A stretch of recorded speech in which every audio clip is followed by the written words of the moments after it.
বর্তমানে আমাদের মহেশপুরে অল্প বয়সী শিক্ষার্থীরা মোবাইল ফোন এবং মোটরসাইকেল আসক্তিতে ভুগছে, যা তাদের শিক্ষা, শারীরিক, মানসিক স্বাস্থ্য এবং নৈতিকতার উপর মারাত্মক প্রভাব ফেলছে।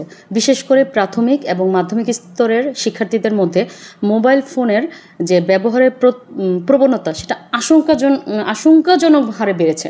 শুধু তাই নয়, অনেক অপ্রাপ্তবয়স্ক শিক্ষার্থী আইন অমান্য করে মোটরসাইকেল চালিয়ে বিদ্যালয়ে আসছে, যা দুর্ঘটনার ঝুঁকি বহুগুণে বাড়িয়ে দিচ্ছে। এবং শুধু তাই নয়, এ ধরনের প্রবণতা কিশোর অপরাধ অথবা কিশোর গ্যাংয়ের জন্ম দেওয়ার সম্ভাবনা তৈরি করছে। এই জন্য এই প্রেক্ষিতে আমরা উপজেলা প্রশাসন থেকে কিছু উদ্যোগ গ্রহণ করেছি।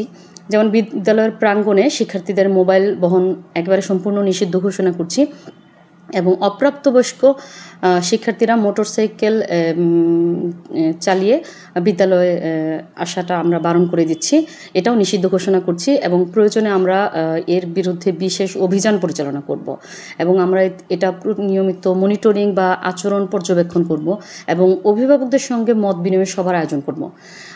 উপজেলা প্রশাসন থেকে এই উদ্যোগগুলো আমরা গ্রহণ করব। শুধু তাই না, আমরা চাই বিভিন্ন বিদ্যালয়গুলোতে সাংস্কৃতিক, ক্রীড়া বা সৃজনশীল কার্যক্রমগুলোর আয়োজন যেন আমরা বেশি বাড়ানো যায়। আর আমি অবশ্যই এটা বিশ্বাস করি যে মোবাইল নয়, আসলে বই হোক বন্ধুত্বের সঙ্গী, আর মোটরসাইকেল নয় শৃঙ্খলা হোক পরিচয়ের প্রতীক।